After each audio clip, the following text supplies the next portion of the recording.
I like doing quizzes.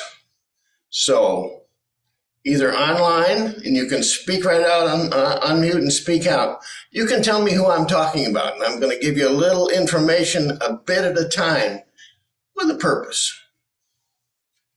Person I'm talking about is one of the people that we might regard as some who gave great service. This person was born in 1875. Remember, raise your hand, speak it out when you know the answer. 1875 in a part of Europe called, at that time, Alsace-Lorraine. Anybody? He was an organist. It's a he. I gave you a clue. And a restorer of pipe organs. That was a passion for him. He loved Wagner and Johann Sebastian Bach. He just loved that music. But he also was interested in spirituality. So he studied and became a theologian, actually quite a deep thinker, and a philosopher. The line was a little unclear between philosopher and theologian. Nobody yet? Oh, we'll get there. And he even became the parish leader, spiritual leader, I don't know exactly, the minister for a small congregation. At age 30, he decided to go to medical school. He completed his medical training, became a medical doctor, and immediately felt the call to be a missionary in Africa. Schweitzer. Ah, we got there. You didn't know all that other stuff about Albert Schweitzer, did you? But he did that. He took and went to Africa and began to render service. For him, that was a match between the sharing of that theology and that gospel that he felt and the service that he wanted to give. And so he created hospitals, and a lot of things happened, and Europe got plunged into war, and he got sick himself and his wife as well, and things just didn't go so well for him. He, in fact, was drafted to be of service to the military and had eventually to be released when he could return to Europe and to recover from that. Went back to his studies in philosophy and religion, and eventually again returned to Africa.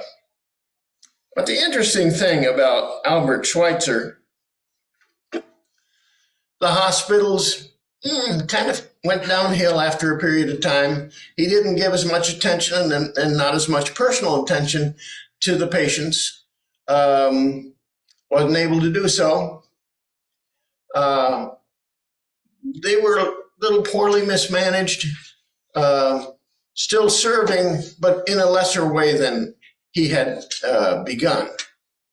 But here's what he said at the end of his life. What he thought was his greatest contribution was his understanding of reverence for life. Not his work as a medical doctor in Africa, and we all know about that, but his work at understanding reverence for life. One short quote tells us where he was with regard to that. I am life, which wills to live, and I exist in the midst of life, which wills to live. A great basis for service. Pretty similar to a lot of the things we say in unity as well. Well, Albert Schweitzer, great philanthropist, great humanitarian that he was, may have, I don't want to pin this on him, but if I look at it with another lens, he may have at times kind of flagged in his service, or something else took his attention. He had to end his service at some point in a certain way. And so he was always, I believe, looking at who he truly was. And from that, how he would serve. And that's what we're going to talk about today. I put together a key spiritual truth, and it's simple. True service is a joyful result of living truly. True service, a joyful result of living truly. We're going to talk about service coming from the heart. We're going to talk about our willingness to serve. We're going to talk about the joy that accompanies true service. Let's go first to the idea of what true service is. Some of this we've covered in the last couple of weeks, and some of it you know yourself. But let me review a couple of things. There's a phrase in Buddhism called metta, M-E-T-T-A, not M-E-T-A, M-E-Tutis, metta. And it simply means loving kindness, or better yet, love and kindness. That's the basis of everything. That's the basis of true service, love and kindness.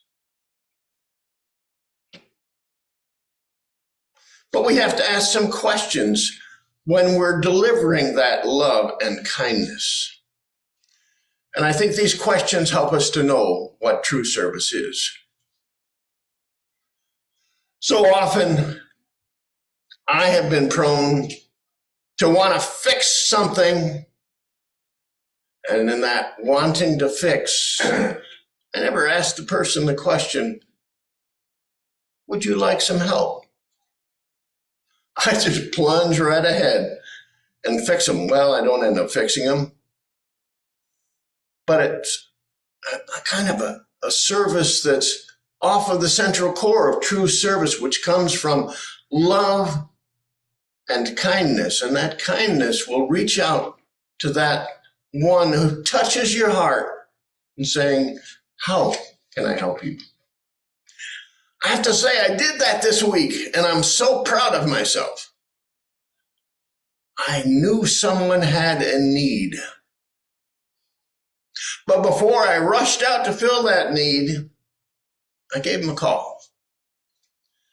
And I said, you may have a need for this. I think I know how that need could be filled. Would you like me to help you? Or how can I help you with this? Well, they were gracious and appreciative, but I was so proud that I went first to that person to say, how can I help you? Instead of plunging with my plans full steam ahead. So I think we ask ourselves about true service with the question of, is that service wanted? We also ask the question, does it lift up the person that's served? Does it lift them up? No, I don't mean does it take their burden and you take it on for them. I mean, does it actually lift them up? Because as our affirmation for the month says, equality is a part of this. That person who maybe needs a little lifting up is no less than us. We are no more than they are. And so we ask that question. Does it lift up the person that's served? Another question we could ask ourselves is this a selfish thing or not? Do I need recognition for what I'm doing in terms of service? Well, if recognition is your aim, you might want to check to see whether this is true service or not, because I think it may be a self-serving approach to service more than a true service. Some of you are familiar with A Course in Miracles, and some of you are students of A Course in Miracles. And there's a prayer that gets at this spirit service consciousness that we talk about in the affirmation. But I've taken the liberty to reword it a little bit because it just fits a little better with me. I revere the Course in Miracles, but I'm going to reword it a little bit. So give me a pass on this one, if you will. A prayer in the second chapter of that big, long, 30-some chapter long text. And here's what it says. I am here only to be truly helpful. I am here as an expression of the divine. I don't have to worry about what to say or what to do because the divine within directs me. I'm content with divine instruction, going where it directs, knowing that divine presence always surrounds me. I am healed as I allow the divine to teach me to heal. A great and succinct idea of what it means to be truly helpful, or in the terms we're using today, we're talking about true service. Let's move on to being truly ourselves in this process. Because yes, there's true service in that idea, but there's being truly ourselves. Each one of us, part of this great oneness that we are, is unique. We have unique skills, unique education, unique experience, unique ideas. Also very valuable to the whole, to the oneness that we are. But we must, in fact, if we are truly served, kind of get a sense of what that true me is and how that connects with the service that we offer. The word that often goes along with this is the word calling, or the idea of purpose. I'm going to ask some questions. When we talk about my service and being a true spirit-oriented servant to someone else or to the world, the question comes up, is it in line with my purpose? How often do you take time to say, let me review, what's my purpose here? What is mine to do is another way we say it. What is my purpose? My unique purpose. The one way I fit into the wholeness of all that is in just the way that only I can fill. A second question that we can ask about ourselves is, does it fit with what's alive in me? An awful lot of people spend an awful lot of time, and I've been one of them, I confess, doing stuff to help, to serve. But it's not in line with what's really alive in me. So ask yourself, what's alive in me today? Let that shed some light on how I serve. Another question to ask, is there some recurring tug that keeps coming to me? Tugged toward something. Tugged. Oh, pay attention to those tugs. I say if it's 3 times, you better really start paying attention. That tug is there, because that may be tugging you toward truly using your unique gift to serve. And some of us are resistant to tugs. So we ask the question, is it something I can't deny? You remember the biblical story in the Hebrew scriptures about Jonah, who was tugged and said, I'm going this way. And he got on a boat. It's a story, of course. But there's a truth beneath that story. Sometimes when we resist that tug of spirit long enough, something happens that really makes us pay attention to it. It's not always comfortable either. So I suggest that when you're getting to that place where you've denied a tug, Spirit may in fact insist that you listen.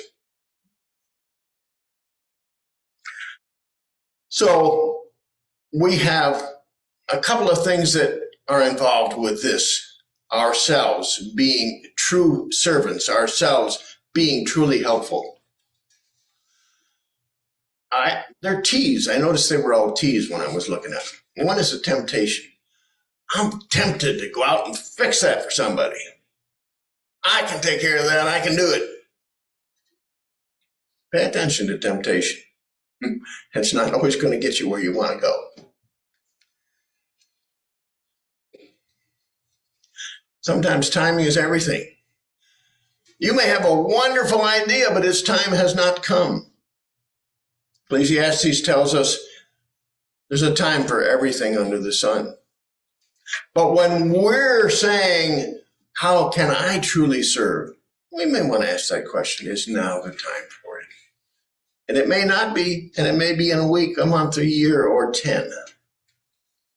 That calling may still be there in the background, but it's forming still. Timing, something to look at. Then I think trial.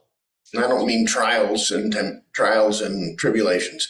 I mean taking something and trying it out is sometimes helpful because it gives us a better sense of something. We've got something like that happening here at Unity Payson right now. I think we've done it 5 times. Saturday afternoon, we do what I'm calling Saturday Soul Boost. It's a concise presentation of the message, but not churchy. It's not a church service. So I may speak about that for 10 minutes, and I may share a few other things yet to be determined because it's in the trial phase. I called it the beta phase. So I'm trying it out. It feels like Spirit's tugging, and this is the way to go. But it's not fully formed yet. So I consider the trial phase of this. And finally, the testing phase. So often we get involved in some kind of project or another, maybe a good service project. We don't do pre-project evaluation. We don't do mid-project evaluation. We don't do post-project evaluation. And so we get embroiled in something that kind of takes us away with it and doesn't really make use of the unique gifts that we have in the way that can really have an impact, can really be received by those whom we serve. There's a verse in the Christian scriptures. Test everything. Hold fast to what is good. And those T's, temptation, don't succumb to all of those temptations. Timing. Take a look at that. Trial. Try it out sometimes. And then get that testing, get that feedback so you can know.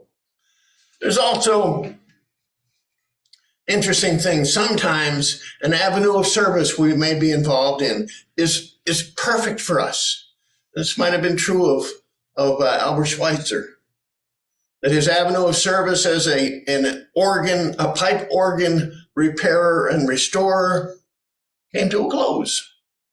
He was great at it. He was passionate about it, but there was a time for closure on that. Or his time as a missionary in Africa came to a close. And there was timing for that. So there's always timing. Look at that time for service closure. To close that down, be able to say no, be able to pass the mantle to somebody else. And then finally, how are you going to know that you're giving true service? It's simple, not necessarily easy. And I think there are, how many do I have? 4 ways that you can do that. One, is your heart truly touched? Not, do you have a great idea? Is your heart truly touched? Are you willing? Sometimes we think, this got to be done. I can do it. Not particularly willing, but I'll sacrifice and I'll go ahead and do it. So take a look at that. How willing am I? And something we referred to already, does it bring you joy? Does it bring you joy? Because that service is designed to line up with the passion in you and the uniqueness that you are. Does it bring you joy? And an aside, are you taking care of yourself in this process? Are you creating the boundaries that you need to take? You know, like the old story of the plane that has a little bit of turbulence problems and the air mass comes down from the ceiling above the council. Take that for you first, then you'll be able to help other people. The same thing applies with regard to service. Take care of yourself. Set your own boundaries. And then be open to closure and actively pursue it. When the same spirit that urged you to get started with that service is saying, okay, now's the time to close that, to pass it on to somebody else, or its time has just come. So all of this, how do I do that? First of all, it's inner direction. As we read in that prayer from A Course in Miracles, inner direction is what determines all of this. Not calculation, not manufacture, but inner direction. Remember that. And then, Tom, if you put up the slide we've got. My lovely wife helped me with something. I'm going to show it two ways. If you're looking here, see this little heart? And now we're looking at it. Now you can see it there. This is a heart shield. The shield part of it talks about the boundaries that we make. But within that heart shield is a scale, 0 to 100, we have it. Can you see it? How do I do that? Maybe don't get involved in math or anything like that, but take a look at the picture of what it looks like when you're considering some sort of service or when you're already involved in it. Number one, where on that scale does this little pointer go when you talk about, does it come from my heart? Where is that on the scale? Or where is it on the scale when it says, I am willing, 30, 40, 50, maybe 70% willing? It's going to give you a picture, an image of where you are with regard to service. And then you could ask the same thing about joy. Does it give me joy? That'll be some guidance that'll just come out from you. It's, again, coming from within you. It's reflecting who you are uniquely, what you have to do, and what is yours to do in terms of service, in terms of adopting that spirit service consciousness. Back to Albert Schweitzer. Remember, at the end of his life, and we don't know him for this at all, was his sense that his greatest contribution was reverence for life and his understanding philosophically and theologically about the reverence for life. And that was what he wanted to share. So your service may turn out a little differently than you think. Some little thing may be more important than another, but that spirit consciousness, that understanding that comes from within is to be yours. And then you'll truly be able to say, my true service is the joyful result of my living truly. And so it is.